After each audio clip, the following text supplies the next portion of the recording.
हामी कक्षा 3 को मेरो विज्ञान स्वास्थ्य तथा शारीरिक शिक्षा विषय अन्तर्गत पाठ 16 को हाम्रा केही स्थानीय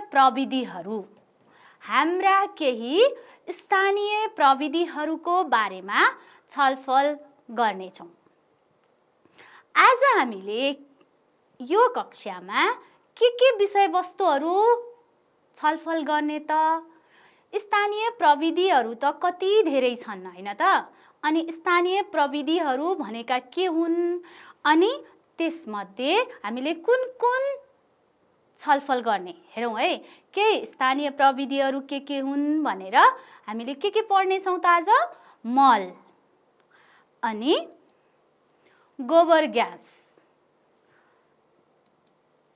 सान लगाउने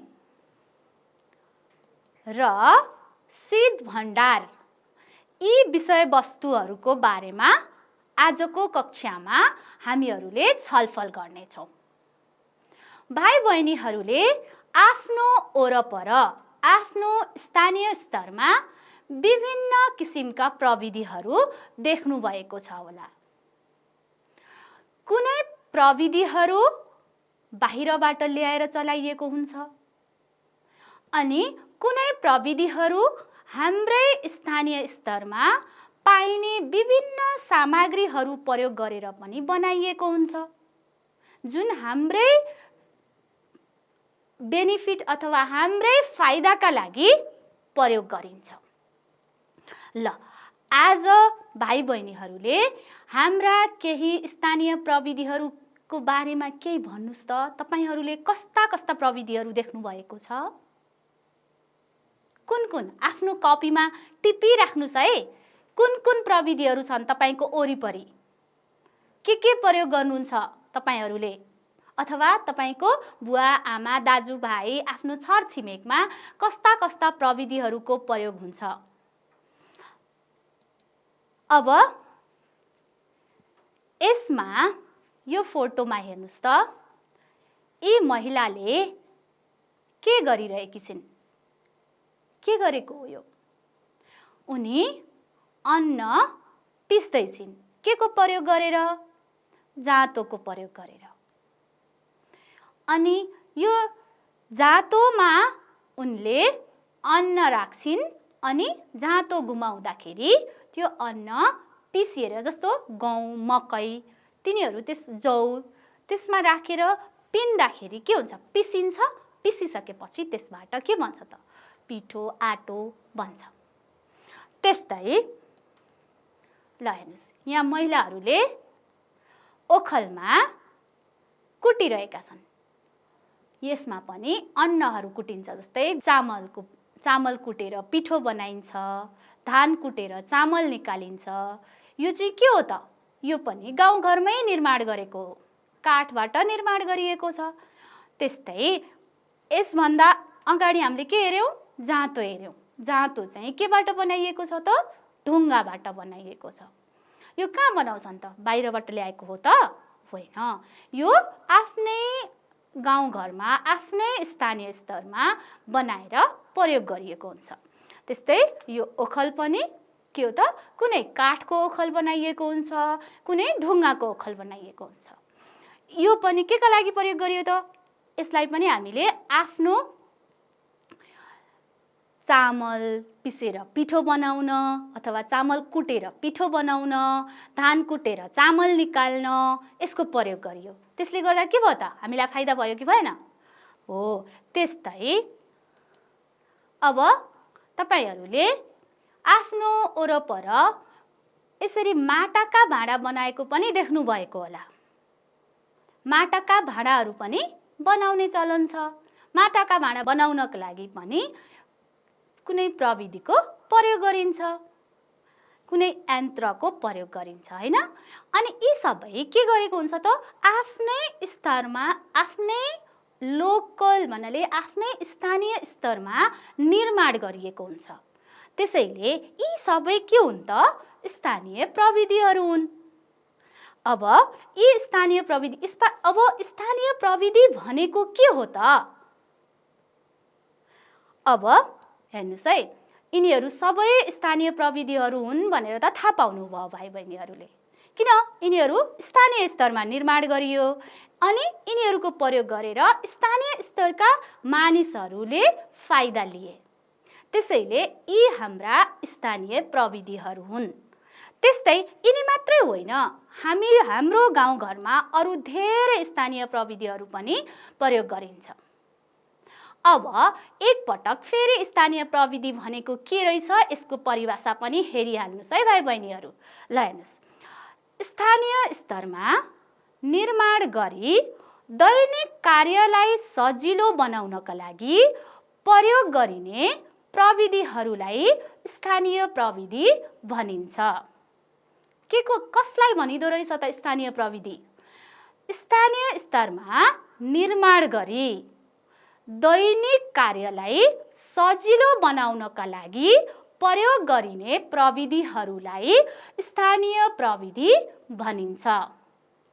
भाइ बहिनीहरू, यी स्थानीय प्रविधिहरू स्थानीय स्तरमा पाइने वस्तुहरू नै प्रयोग गरेर बनाइन्छ। फेरि स्थानीय स्तरमा निर्माण गर्दाखेरि पनि बाहिरबाट ल्याएको सामानहरूबाट होइन, यिनीहरू चाहिँ आफ्नै वरपर पाइने वस्तुहरू जस्तै काठ, ढुङ्गा त्यस्ता वस्तुहरू प्रयोग गरेर बनाइएको हुन्छ, जसले आफ्नो हामीहरूको अथवा अरू कसैको पनि के हुन्छ त दैनिक कार्यलाई सजिलो अनि छिटो पनि बनाउँछ।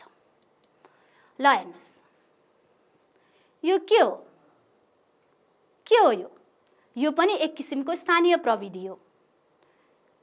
यो केका लागि प्रयोग गरिन्छ होला अनि यो केबाट बनेको छ होला? हेर्नुस् त, आफ्नै गाउँघरमा पाइने ढुङ्गा माटोहरूको प्रयोग गरेर यो बनाइयो। अनि केका लागि प्रयोग गरिन्छ त यो चाहिँ खाना पकाउनका लागि, आगो बालेर खाना पकाउनका लागि प्रयोग गरिन्छ। अनि यसलाई हामी के भन्छौँ त? सुधारिएको चुलो भन्छौँ। जस्तो सिम्पल हामीले ओदानमा पनि खाना पकाउँछौँ नि, होइन? ओदान गाडेर पनि खाना पकाइरहेका हुन्छौँ। तर ओदान गाडेर पकाउँदा र योबाट यस्तो चुलोमा खाना पकाउँदा के फरक हुन्छ त? ओदानमा आगो बालेर ओदानमा खाना पकाउँदा के हुन्छ? त्यहाँबाट निस्केको धुवाँ सबै हाम्रो घरलाई कालो बनाइदिन्छ, हाम्रो आँखाहरू पिरो हुन्छ धुवाँले गर्दा, होइन? तर यस्तो सुधारिएको चुलो बनाउँदाखेरि के हुन्छ त? त्यहाँबाट निस्केको धुवाँ, त्यहाँ राखेको चिम्नी छ नि, यहाँ हेर्नुस् त, यो चिम्नी हो है। अनि यो चिम्नीबाट धुवाँलाई घरबाट बाहिर फाल्न सकिन्छ, जसले गर्दा घरभित्र धुवाँ पनि हुँदैन अनि हामीहरूलाई आँखा पिरो पनि हुँदैन। त्यसैले यो पनि के हो त? स्थानीय स्तरमा निर्माण गरियो अनि हामीले नै प्रयोग गर्यौँ, हाम्रो फाइदाका लागि प्रयोग गर्यौँ। त्यसैले यो पनि एक किसिमको स्थानीय प्रविधि हो। ल हेर्नुस्, अब अर्को फेरि यो के हो? यो के गर्दै हुनुहुन्छ उहाँहरूले? के गर्दै हुनुहुन्छ त? धान कुटेर चामल निकाल्दै हुनुहुन्छ। अनि यसलाई के भनिन्छ? ढिकी। स्याबास हो, यो ढिकी हो। अनि ढिकीमा के गरिन्छ? धान कुटिन्छ, अरू मकै गहुँहरू पनि कुट्ने फल्ने गरिन्छ। हो, यो पनि के हो त? यसले धानबाट चामल निकाल्नलाई हामीलाई सहयोग गर्यो। यो पनि स्थानीय स्तरमा काठहरूबाट बनाइएको छ। त्यसैले यी सबै स्थानीय प्रविधिहरू हुन्। अब यिनीहरू त हामीले विभिन्न किसिमका स्थानीय प्रविधिहरू हुन्। त्यस्तै अब चाहिँ के त? स्थानीय प्रविधिमा पनि हाम्रो कक्षामा कुन कुन कुरा पढ्छौँ भनेर अगाडि देखाएको थिएँ मैले? मल अनि गोबर ग्यास, सान लगाउने र अर्को के थियो? शीत भण्डार भनेर हामीले 4वटा कुरा पढ्छौँ भनेको थिएँ। अब स्थानीय प्रविधि भनेको त बुझ्नुभयो नि। अनि विभिन्न स्थानीय स्तरमा पाइने स्थानीय प्रविधिहरू फरक पनि हुन सक्छन्। जस्तो हिमालमा बस्ने मानिसहरूले प्रयोग गर्ने स्थानीय प्रविधि र तराईमा बस्ने मानिसहरूले प्रयोग गर्ने स्थानीय प्रविधिहरू फरक हुन सक्छन्। त्यसैले यी सबैको बारेमा हामीले सबैतिरबाट जानकारी लिन सक्छौँ। अब तपाईहरूले मल भनेको देख्नु भएको छ? मल केलाई भनिन्छ? मल भनेको ठुल्ठुलो घरलाई मल भन्ने होइन नि। फेरि मल भनेको बिरुवाहरूलाई आवश्यक पर्ने तत्त्वहरू दिनका लागि प्रयोग गरिने पदार्थ हो। बिरुवाहरूलाई आवश्यक पर्ने खनिज अनि अरू तत्त्वहरू, ती जसबाट त्यसबाट जुन तत्त्वहरू बिरुवाहरूलाई चाहिन्छ त्यो तत्त्वहरू दिनका लागि बनाइएको पदार्थलाई हामी के भन्छौँ त? मल भन्छौँ। कुनै मलहरू के हुन्छ त? सिधै रसायनहरू मिलाएर बनाइएको हुन्छ। रासायनिक पदार्थहरूलाई बाटै सिधै उत्पादन गरिन्छ, ठुल्ठुला फ्याक्ट्रीहरूमा उत्पादन गरिन्छ भने कुनै मलहरू चाहिँ के गरिन्छ त? हाम्रै वरिपरिका वस्तुहरू, फालिएका वस्तुहरू, त्यो पनि काम नलाग्ने भनेर फालिएका वस्तुहरू प्रयोग गरेर बनाइन्छ। जुन बोट बिरुवाबाट निस्केका होस् या मानिस अथवा गाई बस्तुबाट निस्केका फोहोरहरू होस्, तिनीहरू सबैलाई कुहाएर बनाइन्छ। त्यसरी मल पनि फरक फरक खालका हुन्छन् अनि ती मलहरूले के गर्छन् त? बिरुवालाई चाहिने तत्त्वहरू, बिरुवालाई के चाहिन्छ, जस्तो हामीले खानेकुरा खाए जस्तै बिरुवाले के गर्छ त? आफूलाई चाहिने खाना त आफै बनाउँछ, तर त्यो खाना बनाउनलाई पनि त्यसलाई विभिन्न किसिमका तत्त्वहरू चाहिन्छन्। त्यो तत्त्वहरू हामीले केबाट दिन्छौँ त? मलको माध्यमबाट तिनीहरू बिरुवाहरूलाई दिने गर्छौँ। मल कति प्रकारका हुन्छन् त भाइ बहिनीहरू? कति प्रकारका हुन्छन्? तपाईको करेसाबारीमा अथवा तपाईको खेतबारीमा कुन कुन किसिमको मल प्रयोग गर्नुभएको छ त? तपाईले प्रयोग नगरे पनि तपाईको बुवा आमाले अथवा दाजुभाइले प्रयोग गरेको त देख्नुभएको होला, आफूभन्दा ठुला मान्छेहरूले प्रयोग गरेको त देख्नुभएको होला नि। कुन कुन हुन्छन् त? हो, मल कति प्रकारका हुन्छन्? मल 2 प्रकारका हुन्छन्। ती 2 प्रकारका मलहरू के हुन् त? रासायनिक मल र के हुन् त? जैविक मल। अघि मैले भने नि, जुन जुन रासायनिक पदार्थबाट बनाइएका हुन्छन् तिनीहरू रासायनिक मल भए। जुन बोट बिरुवा तथा जनावरहरूको शरीरबाट अथवा अन्तबाट निस्केका जुन फोहोरहरू हुन्छ नि, बोट बिरुवाबाट निस्केका फोहोर, जनावरहरूबाट निस्केका फोहोर, तिनीहरू कुहाएर जुन बनाइन्छ नि, अथवा नकुहाई पनि प्रयोग गर्न सकिन्छ। कुनै कुनै हरियो मल भन्ने हुन्छ, त्यसलाई सिधै बिरुवाहरू पनि प्रयोग गर्न सकिन्छ। त्यस्ता बोट बिरुवा तथा जनावरहरूबाट बनाइने मललाई चाहिँ के भन्छौँ त? हामी जैविक मल भन्छौँ। भाइ बहिनीहरू, अब हामीले रासायनिक मल के हो त, कस्तो हुन्छ भनेर एकचोटि हेरौँ है त। उद्योगहरूमा तयार गरेका मलहरू के हुन् त? रासायनिक मल हुन्। अघि मैले भनिसकेँ नि, विभिन्न रासायनिक पदार्थहरू प्रयोग गरेर उद्योग अथवा फ्याक्ट्रीहरूमा बनाइएका मलहरूलाई हामी के भन्छौँ त? रासायनिक मल भन्छौँ। जस्तो तपाईहरूले सुन्नुभएको होला नि, अथवा देख्नु पनि भएको होला, युरिया, डिएपी, त्यस्ता मलहरू हाम्रो खेतमा, धानमा, मकैमा राख्छौँ नि, होइन? तिनीहरूलाई छिट्टै चाहिएको, अब जति बेला चाहियो त्यति बेलै तिनीहरूलाई तत्त्वहरू प्राप्त गर्न भन्नाले दिनको लागि हामीले यी रासायनिक मलहरू प्रयोग गर्छौँ। ल हेर्नुहोस् है, रासायनिक मलहरूले के गर्छ त? अब हामीले रासायनिक मललाई खासै धेरै प्रयोग गर्नु हुँदैन। किन? रासायनिक मल त रासायनिक पदार्थबाट बनाएको हुन्छ। रासायनिक पदार्थहरूले हाम्रो माटोलाई बिगारिदिन्छ। केही समयको लागि बिरुवाहरूले धेरै उत्पादन दिए पनि केही समयपछि तिनीहरूले माटोको उर्वरा शक्ति भन्नाले माटोको जुन क्षमता हुन्छ नि, उर्वरा क्षमता, त्यो पनि घटाइदिन्छ अनि बिरुवाहरूको के हुन्छ? वृद्धि विकास राम्रो हुन दिँदैन। त्यसैले यिनीहरूलाई कम प्रयोग गर्नुपर्छ। त्यही अब हेर्नुहोस् है, के हुने रहेछ त? रासायनिक मलको कारखाना नेपालमा छैन फेरि, अनि त्यो चाहिँ किनेर बाहिरबाट किनेर ल्याउनु पर्यो नि, अनि धेरै खर्च लाग्छ, धेरै पैसा लाग्छ। अनि यसले क्षणिक रूपमा उत्पादन बढाउने तर माटोको गुण चाहिँ घटाउने, पछि गएर त्यो माटोमा कुनै बिरुवाहरू नउम्रिने अथवा उम्रे पनि राम्रोसँग फलफुलहरू नलाग्ने हुन सक्छ। अनि रासायनिक मलले के पनि गर्छ त? प्रदूषण पनि बढाउँछ। त्यसैले यसको प्रयोग एकदमै कम गर्नुपर्छ। त्यही हिसाबले आजभोलि सहर बजार होस् या गाउँघर होस्, कहीँ पनि आफ्नो घरबाट निस्केका फोहोरहरू प्रयोग गरेर आफै मल बनाउने गरिन्छ।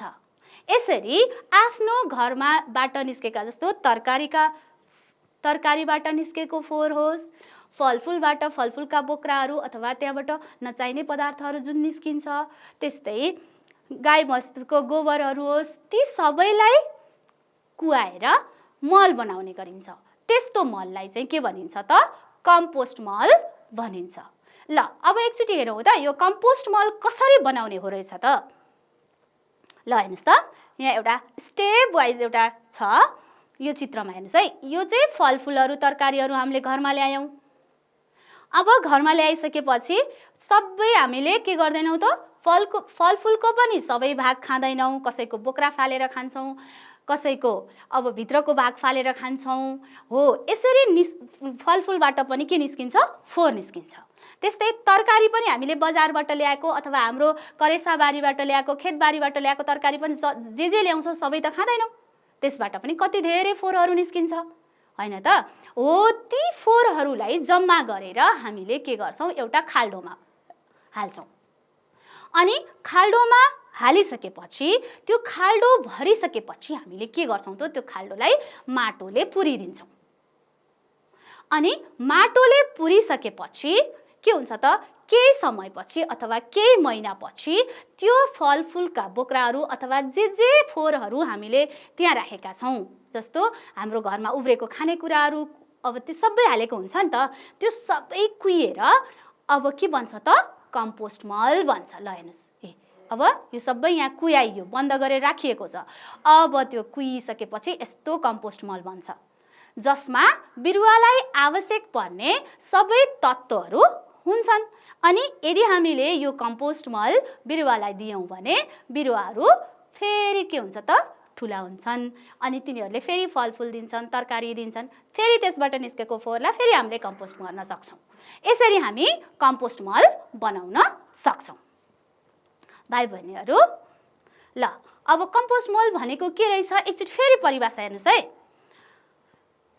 सडे गलेका तरकारी, उब्रिएको जुठो खानेकुरा, काम नलाग्ने झारपातहरू आदिलाई खाल्डामा जम्मा गरी कुहाएर मल बन्छ। अघि भनिसकेँ, देखाइसकेँ मैले। यस्तो मललाई हामी के भन्छौँ त? कम्पोस्ट मल भन्छौँ। अब फेरि एकचोटि, सडे गलेका तरकारी, उब्रिएको जुठो खानेकुरा, काम नलाग्ने झारपातहरू आदिलाई के गर्छौँ हामी? खाल्डामा जम्मा गर्छौँ। अनि यसरी जम्मा गरेर कुहाएर के बन्छ त? मल बन्छ। अनि त्यस्तो मललाई के भन्छौँ त? कम्पोस्ट मल भन्छौँ। अब यो हेर्नुहोस्, कम्पोस्ट मल। अब हाम्रो खाल्डो जमिनमै खाल्डो खन्नुपर्छ भन्ने पनि छैन। अरू भाँडोहरूमा पनि, यस्तो खालको भाँडोमा पनि हामीले के गर्न सक्छौँ? कम्पोस्ट मल बनाउन। सबै फोहोरहरूलाई जम्मा गरेर यसलाई माथिबाट माटोले पुरिदियो भने यस्तो भाँडोमा पनि हामीले कम्पोस्ट मल बनाउन सक्छौँ। अब भाइ बहिनीहरूलाई कम्पोस्ट मल बनाउँदा हुने फाइदाहरूको बारेमा पनि बताउँछु है त। ल हेर्नुहोस्, कुहिने खालका विभिन्न वस्तुहरू कुनै खाल्डामा जम्मा गर्नुपर्छ, होइन? यसले गर्दा के हुन्छ त? ती वस्तुहरू छरिन पाउँदैनन् र वरपरको वातावरण पनि फोहोर हुँदैन। यसरी कम्पोस्ट मल बनाउँदा के हुन्छ त? हामीले सबै वस्तुहरू एकै ठाउँ खाल्डोमा जम्मा गर्छौँ। त्यसो गर्दाखेरि ती फोहोरहरू यताउति छरिन पाउँदैनन्। अनि नछरिसकेपछि के हुन्छ? वातावरण प्रदूषण पनि हुँदैन अथवा वातावरण फोहोर पनि हुँदैन। भाइ बहिनीहरू, अर्को के हुन्छ त? कम्पोस्ट मल बिरुवाका लागि धेरै राम्रो मल हो। यसले कुनै के हुन्छ? अरू नराम्रो कुरा गर्दैन। जस्तो माटोको उर्वरा शक्ति घटाउने भनेर रासायनिक मलले क्षणिक रूपमा मात्रै उगर्छ भनेको थियो नि, तर कम्पोस्ट मलको त्यस्तो हुँदैन। यसलाई जति धेरै प्रयोग गरे पनि यसले उर्वरा शक्ति बढाउने काम मात्रै गर्छ। यसले कुनै घाटा हुँदैन। यसमा बिरुवा हुर्कनका लागि आवश्यक तत्त्वहरू प्रशस्त हुन्छन्। सबै खालका तत्त्वहरू पनि पाइन्छ। अनि त्यसै फालिने वस्तुबाट यो मल बनाउन सकिन्छ। जस्तो हामीले यताउति त्यत्तिकै फाल्ने वस्तुबाट यो मल बनाउन सकिन्छ। त्यसैले रासायनिक मल किन्दा हुने खर्च पनि बचाउन सकिन्छ। अब हेर्नुहोस्, अब अर्को लोकल टेक्नोलोजी आयो हाम्रो।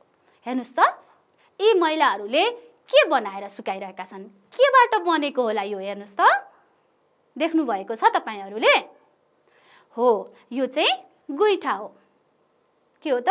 यो गोबरबाट बनेको गुइठा हो। उनीहरूले गोबरबाट गुइठा बनाउँदै सुकाउँदै गर्छन्। यो चाहिँ हाम्रो धेरै पहिलेदेखि चलिआएको चलन हो, जुन गोबरलाई गुइठा बनाएर सुकाउने, अनि त्यो उक्त गुइठाहरू बालेर के हुन्छ त? खानाहरू पकाउन सकिन्छ। तर यसले गर्दाखेरि के हुन्छ त? गुइठाहरू बाल्दा त धुवाँ हुन्छ, धुवाँ निस्किन्छ, अनि यता यो बनाउनलाई पनि यताउति सुकाउँदाखेरि पनि फोहोर देखिन्छ, टाइम धेरै लाग्ने भएर आजभोलि चाहिँ यसलाई सुधारेर गोबरकै प्रयोग गरेर के गरिएको छ त? ग्यास बनाउने प्रविधिको पनि विकास गरिएको छ, जसलाई हामी गोबर ग्यास भन्छौँ। यो चाहिँ के हो त? गोबरबाट बनाइएको गुइठा हो। अब फेरि गोबर ग्यास कस्तो हुन्छ त? हेरौँ है त। यो देख्नु भएको छ? ल हेर्नुहोस् त, यसमा एउटा के छ? यहाँ गोबर जम्मा गर्ने ठाउँ, जसलाई गोबर फिट्नको लागि यस्तो चर्खा जस्तो राखिएको छ हैन। अनि यहाँ गाईबस्तु धेरै पालिएको छ, अनि यी गाईबस्तुको गोबरहरू यहाँ राखिन्छ हैन। अनि यसरी राखिसकेपछि यो के रहेछ? अब यो गोबर चाहिँ फिटिएर अर्को ट्याङ्कीमा जान्छ। तलपट्टि अर्को ट्याङ्की हुन्छ, त्यहाँ त्यो ट्याङ्कीमा गइसकेपछि यो गोबर कुहिन्छ, अनि कुहिसकेपछि के हुन्छ त? त्यसबाट ग्यास निस्किन्छ। उक्त ग्यासलाई हामी के गर्छौँ त?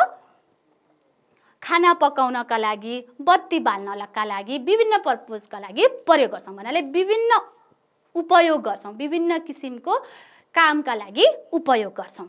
ल हेर्नुहोस् है, यसबाट के कसरी बनाइन्छ? के हो त गोबर ग्यास भनेको? गाई भैँसी तथा अन्य जनावरको दिशा तथा मानिसको दिशालाई एउटा खाल्डामा जम्मा गरिराख्दा त्यसबाट ग्यास निस्किन्छ। उक्त ग्यासलाई हामी के भन्छौँ त? यस्तो ग्यासलाई हामी गोबर ग्यास भन्छौँ। अब यसलाई के को लागि प्रयोग गरिन्छ? अघि मैले भनिसकेँ, यसलाई बत्ती बाल्न, खानेकुरा पकाउन र पानी तताउन पनि प्रयोग गरिन्छ। गोबर ग्यास केबाट बनाइन्छ? गाई भैँसी तथा मानिसहरूको पनि दिशाबाट गोबर ग्यास बनाइन्छ। अब हेर्नुहोस् है, यहाँ चाहिँ के गरिरहेको छ? देख्नु भएको छ? यहाँ चक्कुहरू उदाइरहेको छ हैन। उदाउनु भनेको के हो त? सान लगाउने, धारिलो बनाइरहेको छ। यसरी धारिलो बनाउने प्रक्रियालाई के भनिन्छ? सान लगाउने भनिन्छ।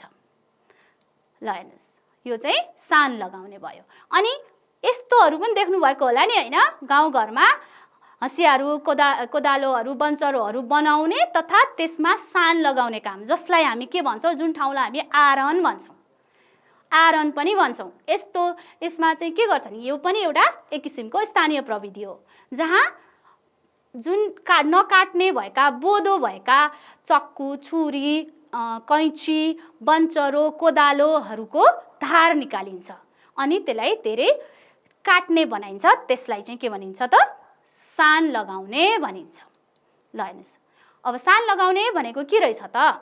औजारहरूलाई धेरै प्रयोग गरिसकेपछि यिनीहरूको धार क्रमशः खिन्छ र राम्रोसँग काट्दैनन्। अनि त्यसो गरेपछि के गर्नुपर्छ होला त? अब त्यो धार खिएको औजारहरूलाई फेरि धारिलो बनाउने प्रविधिलाई हामी के भन्छौँ त? सान लगाउने भन्छौँ।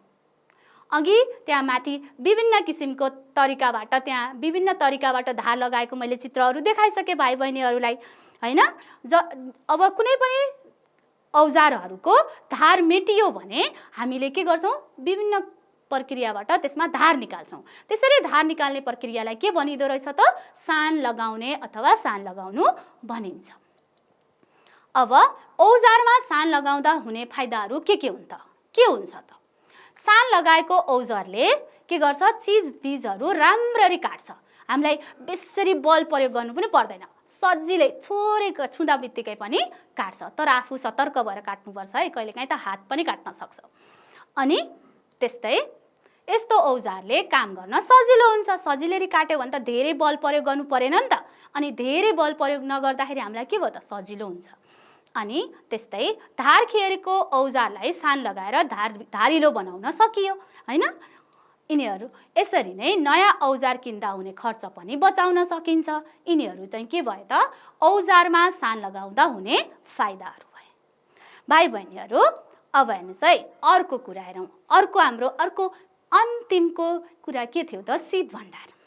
जस्तो तपाईहरूको गाउँघरमा अथवा तपाईको ओरपर धेरै किसिमका खेतीपातीहरू गर्नुहुन्छ, अन्न बालीहरू हुन्छ।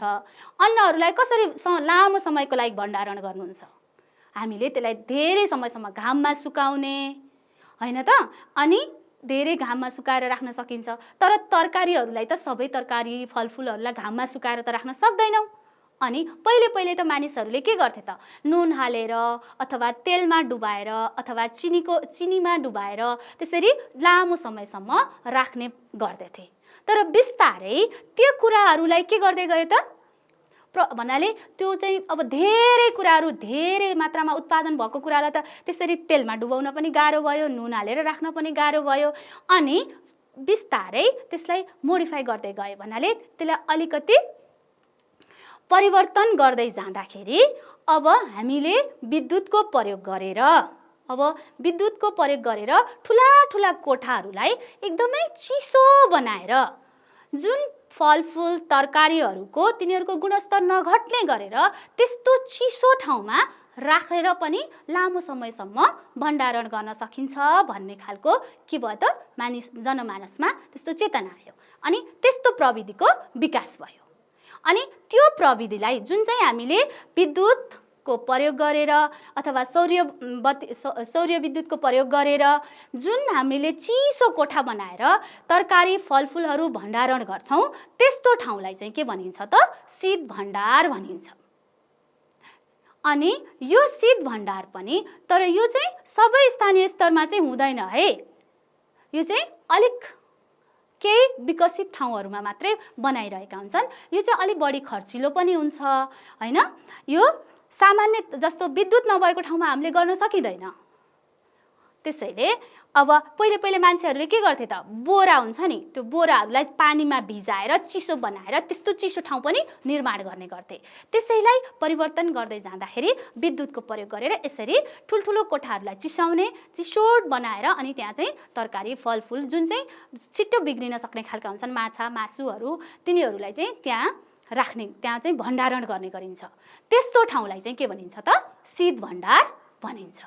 अब यो शीत भण्डारबाट के गर्ने के हुन्छ त? ल हेर्नुहोस् है, के राख्न सकिन्छ अनि कहाँ छन् त? ल हेर्नुहोस्, तरकारी फलफुल दुध तथा माछा मासुलाई लामो समयसम्म ताजा राख्नलाई चिसो ठाउँमा राख्नुपर्छ। हाम्रो देशमा पनि विभिन्न ठाउँमा यस्ता खानेकुरा धेरै मात्रामा भण्डारण गर्न ठुला कोठा वा गोदामहरू बनाइएका छन्। यी कोठा तथा गोदामलाई बरफको प्रयोग गरी वा बिजुलीद्वारा निकै चिसो पारिएको हुन्छ। यस्तो चिसो गोदाम वा कोठालाई हामीले के भन्छौँ त? शीत भण्डार भन्छौँ।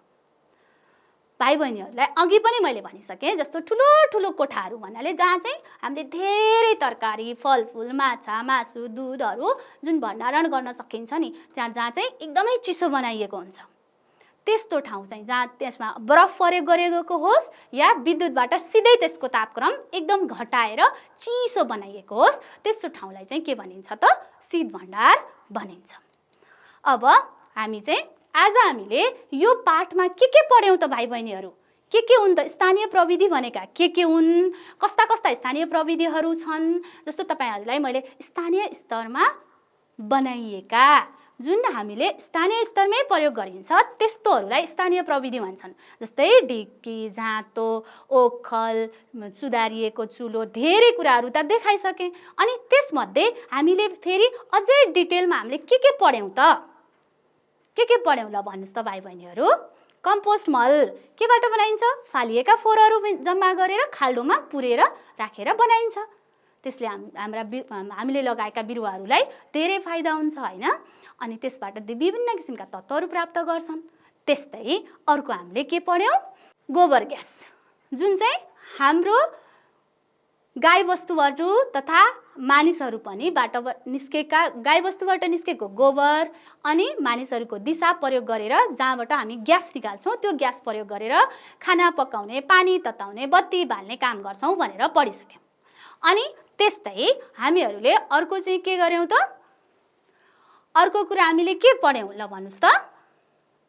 सान लगाउने, हामीले काट्ने औजारहरू हुन्छन् नि, ती औजारहरूको धार गयो भने ती धार गएका औजारहरूमा फेरि धार कसरी ल्याउने त?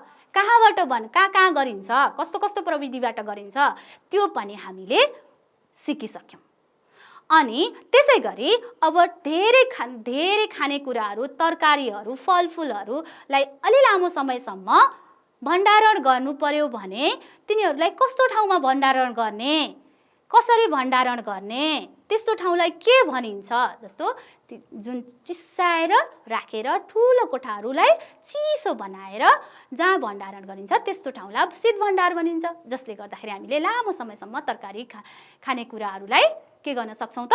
भण्डारण गर्न सक्छौँ भनेर हामीले यो पाठमा पढ्यौँ। भाइ बहिनीहरूले यसबाट धेरै कुराहरू सिक्नुभयो। अब केही प्रश्नहरू पनि छलफल गरौँ है त, हाम्रो अभ्यासमै भएको प्रश्नहरू पनि छलफल गरौँ। ल भाइ बहिनीहरू, तपाईहरूको किताबको अभ्यासमा भएको प्रश्नहरू है यिनीहरू। ठिक भए राइट र बेठिक भए क्रस चिन्ह देऊ भनेको छ प्रश्नमा। अब प्रश्न नम्बर 1, काम नलाग्ने खानेकुरा तथा झारपात कुहिएपछि कम्पोस्ट मल बन्छ। ठिक हो त यो? हो कि होइन? ठिक हो कि बेठिक हो? हो, तपाईले एकदम सही अनुमान गर्नुभयो। यो चाहिँ के हो त? ठिक हो। अनि त्यस्तै फलामका टुक्रा, सिसा, प्लास्टिकहरूबाट पनि कम्पोस्ट मल बन्छ त? हामीले भर्खरै के पढ्यौँ? कम्पोस्ट मल बनाउन के प्रयोग गरिन्छ भनेर पढ्यौँ? फलामका टुक्रा, सिसा, प्लास्टिकहरूबाट बन्ने हो त? हो, होइन, एकदम सही अनुमान गर्नुभयो। यो के हो त? बेठिक हो। अनि त्यसपछि सिसा, ढुङ्गा र प्लास्टिकबाट पनि गोबर ग्यास निस्किन्छ।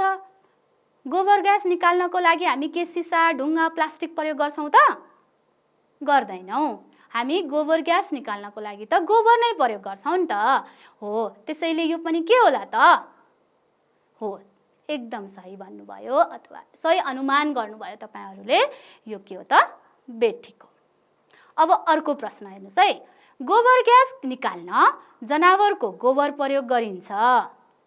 हो, गोबर ग्यास निकाल्न जनावरको गोबर प्रयोग गरिन्छ अरे, हो कि होइन? हो, एकदम सही अनुमान गर्नुभयो। यो चाहिँ के हो त? ठिक हो। धार खिएको औजारलाई धारिलो बनाउन सान लगाउनु पर्छ। पर्छ कि पर्दैन? पर्छ। हो, यो पनि सही हो। अब शीत भण्डारलाई तातो पारेर राखिएको हुन्छ। अहिलेसम्म हामीले शीत भण्डारलाई तातो पार्नुपर्छ भनेर पढ्या हो त? होइन, त्यसैले शीत भण्डारमा त चिसो पारेर राख्ने हो नि त। हो, यो के भयो त? बेठिक भयो।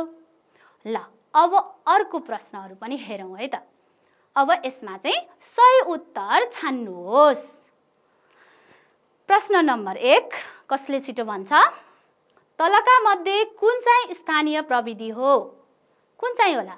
जाँतो, अन्न पिस्ने विद्युतीय मेसिन, विद्युतीय पंखा, यी मध्ये कुन चाहिँको यो सही उत्तर होला त? कुन चाहिँ हो स्थानीय प्रविधि? अन्न पिस्ने विद्युतीय मेसिन हो त? होइन। ल के रहेछ है त? ल अनुमान गरिसक्नु भयो? तपाईहरूले अनुमान गरेको मिल्यो कि मिलेन एकचोटि चेक गर्नुस् है। के हो रहेछ त? जाँतो रहेछ। ल हेर्नुस् त, जाँतो रहेछ हैन। अनि कम्पोस्ट मल केबाट बनाइन्छ? रासायनिक पदार्थहरूको प्रयोग गरेर, धातुका टुक्राहरूको प्रयोग गरेर, अनि तरकारी तथा फलफुलबाट निस्केका फोहोरहरूको प्रयोग गरेर। केबाट बनाइन्छ? केबाट होला ल भन्नुस् त? रासायनिक पदार्थ हो त? होइन रहेछ। के रहेछ त? तरकारी तथा फलफुलबाट निस्केका फोहोरहरूको प्रयोग गरेर बनाइन्छ। भाइ बहिनीहरू, आजको कक्षामा हामीले स्थानीय प्रविधिहरूको बारेमा छलफल गर्यौं। मलाई लाग्छ भाइ बहिनीहरूले धेरै कुरा सिक्नुभयो। ल अझै किताब पनि पढ्नुहोस् अनि आफ्ना अभिभावकहरूबाट पनि आफ्नो वरपर पाइने स्थानीय प्रविधिहरूको बारेमा जानकारी लिनुहोस् भन्दै आजको कक्षाबाट बिदा हुन्छु। धन्यवाद, नमस्कार।